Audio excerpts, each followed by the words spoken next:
Thank you, Madam Toastmaster, fellow Toastmasters, beloved guests. Mentoring. It's something in Toastmasters that we hear about. Some of us utilize it and others don't. Today I'm here to let you know a little bit about mentoring and one of my personal experiences with it. Toastmasters clearly envisions mentoring in three very distinct ways.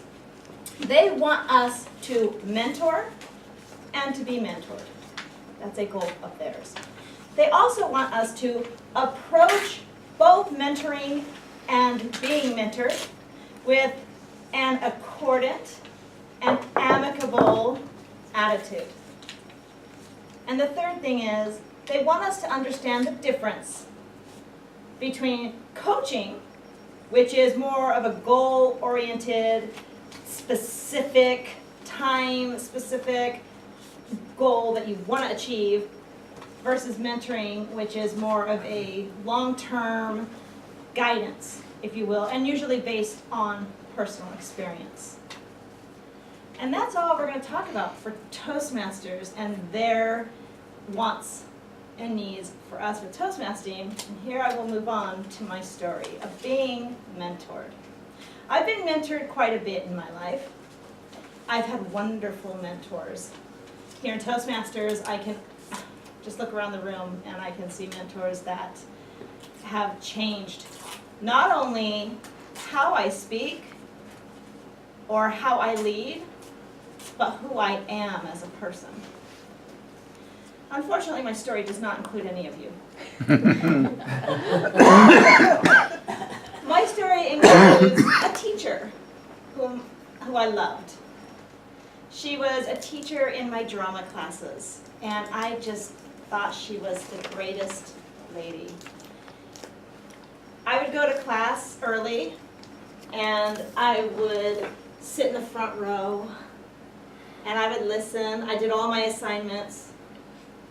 I can't say her name. I was going to say her name, but I loved her because I don't want to. Yeah.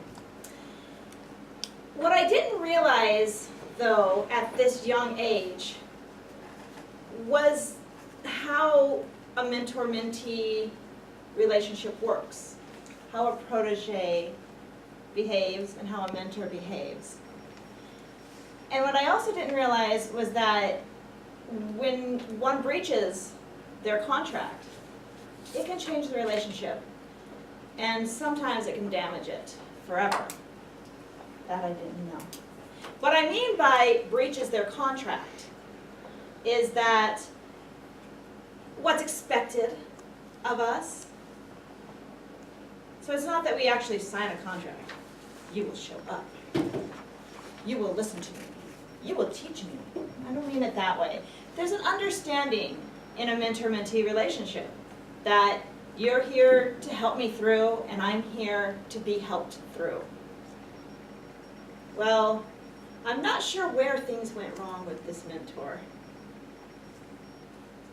I think if I look back on it and really give it some thought, it became too friendly. Now, as a teacher-student, that's a problem. As Toastmasters, we hope it does get friendly. That's our goal. We want to be friendly, and there's no way to really ruin a mentor-mentee relationship with friendliness in Toastmasters. In other situations, though, we have to be careful. Because when I start looking as my teacher as my friend, then, hey, chum, let's go. I still did my work. I still was a good student, but the feeling towards her was more of friendship. Unfortunately, she also felt the same way and became more friendly with me, which created an expectation that I wasn't prepared for. And I'm not even sure how to define that in a way that makes sense. It was more just a feeling, an undertow that just kind of pulled our relationship in the wrong ways. So as our friendship, if you could call it a friendship, continued, for some reason it just soured the relationship. So it's something to be careful about if you are in a mentor-mentee relationship. Another time, I was pregnant. I was 15 years old when I found out I was pregnant. Instead of a VW Rabbit, convertible, red, candy apple red, I got a rocking chair for my 16th birthday. We joined this little church, which I loved. They were so nice. I mean, I was a single mom, and they were just as nice to me and my family as possible. I lived with my single mom mother and my older brother, who was still in high school. And they were just lovely, and I had the most wonderful mentor in that moment. She was fantastic. She brought me in. She gave me a baby shower when my mom still couldn't admit to herself that her daughter, who she thought would grow up to be this successful lawyer and all these other things, was pregnant. Well, I found another mentor who was my Lamaze coach. And again, well, actually this was first, but I had that same problem where we had this wonderful relationship and she taught me all these things, and then I go into delivery. My delivery was horrible. And about 3-4 hours into it, I wasn't dilating, and the doctors decided to induce. I don't know if they tell you this, but when you induce labor, your pain goes, well, first of all, before inducing, your pain comes like this, and then it goes up, and then it comes up, and then it peaks, and then it comes down. That's a normal labor pain. Induced labor pains, at least back in the 80s, you're going along. Those were labor pains, which I then experienced for the next 16 hours.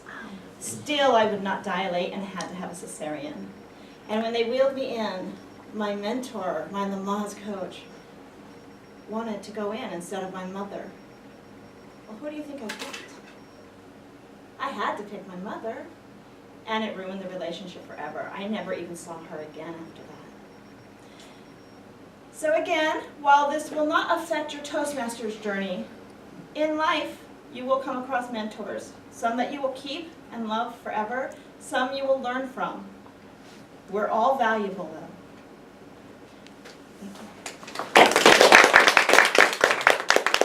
Thank you so much, Madam Toastmaster. Fellow Toastmasters, most welcome guests. Carrie was giving her speech. I don't know the number of it. We don't keep the numbers and pathways, but it was about introduction to pathways mentoring. And the goal for Carrie was to prepare a speech about her experience as being a protege. And she could have chosen any style in any aspect, reflect on any aspect of being a mentee. And I think that you, Carrie, have done a wonderful job. First of all, telling the story. It was an outstanding experience. I cannot repeat it. It was just amazing. Everything, body language, the way you command the stage, the way you command your voice, the eye contact. There was this wonderful, very subtle but very effective humor. We laughed and we felt with you.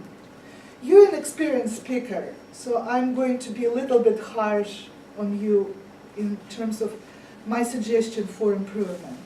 And the main suggestion I have, and I think it will remedy most of my other very friendly criticism, is to think about what your message is.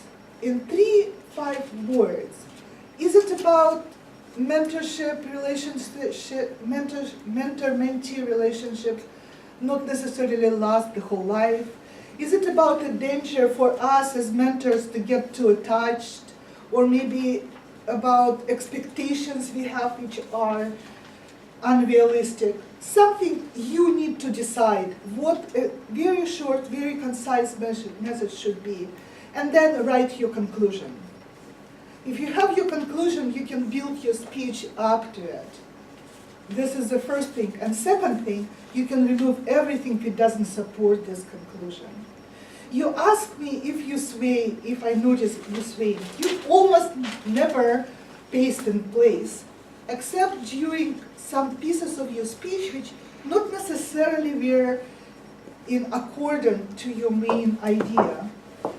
when we were talking about Toastmasters mentoring, which you didn't have to include actually, I think, the guidance says that you don't report on the content of the project. You can just tell us the story and tell us about your experience. You will be very much on time if you eliminate the things. And if I can give you a suggestion about how to change your storytelling manner or storytelling approach, is to maybe introduce other people more into your speech. I want to know more about this teacher. You may even invent her name. You don't need to be up to the one letter. How she spoke, what exactly she helped you with. What about your second mentor? What good she did for you? What your mom told when she asked to be let in. So a little bit of details, a little bit of dialogue. Introduce this character, one character per story in addition to yourself. I think it would be even more effective. I always enjoy your stories. You always leave them for us, and I look forward to knowing more